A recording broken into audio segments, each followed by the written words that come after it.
Lieutenant Colonel Bernie Flowers spending 21 years in the Air Force, some of that time in Ukraine. Right now he's running for Congress. And Lieutenant Colonel John Kirby not mincing words when placing the blame. Take a listen. Ukraine's decision to withdraw from Avdiivka wasn't because they weren't brave enough. It wasn't because they weren't well led enough. It wasn't because they weren't trained. It wasn't because they didn't have the tactical acumen to defend themselves and to defend that town. It was because of congressional inaction.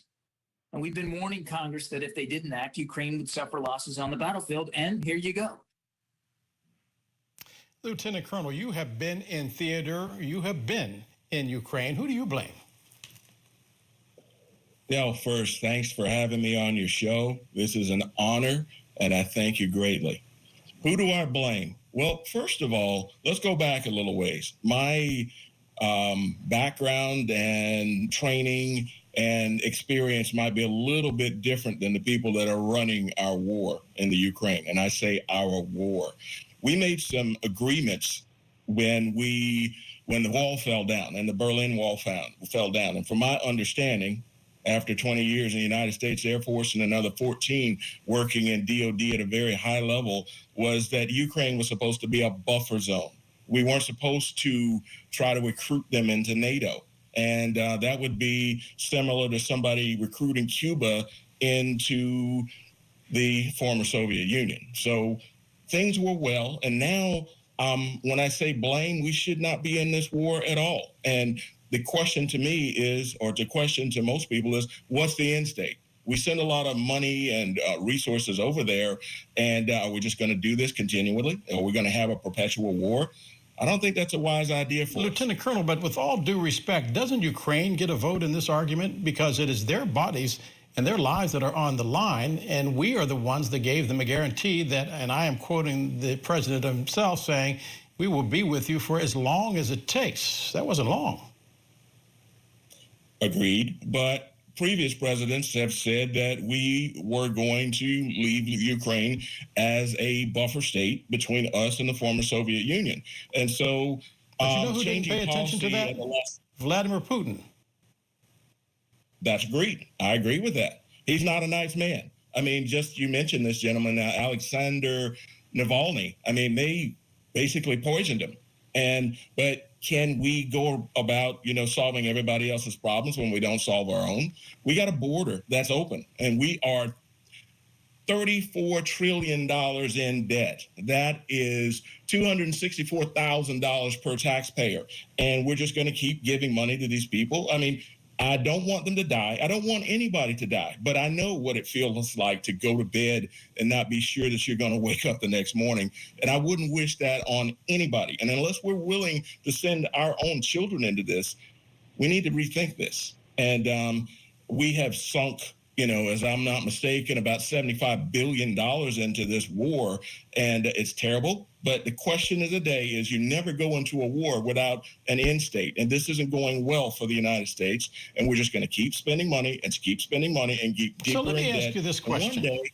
Let me ask the question this way. Couldn't Vladimir Putin end this tomorrow simply by saying, I'm done, I stop? He could. He could. But having been over there, a lot of people don't understand. And there's a follow-up to that. There is a follow-up to that. Okay. Didn't Vladimir Putin invade Ukraine? He did. But there are other So factors doesn't Ukraine have a right to defend themselves? I would agree. Do they have a right to defend themselves with our money? Well, that dog is already out for the hunt. So we are here now. Well, we are in this war. We have given Ukraine. Well, the end state is that Vladimir Putin, if you understand Vladimir Putin and you take him for his word, this is the beginning. He wants Poland. He wants the Baltic states. Those are NATO allies. Article 5 indicates that if any of those NATO allies are attacked, we have to defend them. That is our time and our treasure. Right now, it's 5% of our defense budget versus our time, talent, and treasure, and people like you having to go over and fight because NATO defended us on September 11th. Well, I appreciate that, but is Ukraine a NATO ally?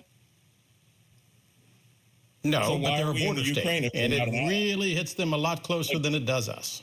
And that's the whole point. That's what I'm trying to get across. We made agreements 20 years ago when the wall fell that we would leave Ukraine alone. That would be a border state, as you mentioned, and that was going to be the breaking point between the United States and NATO and the Russian Federation. And we decided to recruit NATO. We decided to recruit Ukraine into NATO. I know that because I was over there. Was that before or after Vladimir Putin marched on Crimea? Well before. Well before. That was 2003 when I was there. And people don't seem to understand that the eastern part of the Ukraine, they're Russian speakers. They're ethnic Russians. And there have been surveys taken by those people that say that they literally would like to join the Soviet Union. So we've got a country divided. And, just like here, some people speak Spanish, some people speak English. But over there, 30%, at least 30% of the population speaks Russian. And I've been there, and I Final question can before I verify let you that. go. What then is the solution? Should they simply allow Vladimir Putin to continue on to Kyiv? Before Henry Kissinger died, he recommended that we allow the Russians to have a good portion of the eastern portion of Ukraine. That would stop a lot of the death. Those people in the Ukraine, as I said, the far eastern Donbass area, they're ethnic Russians. And if you divide up that area along ethnic lines, as opposed to forcing people to fight each other, you would save a lot of lives. You'd save a lot of blood and treasure.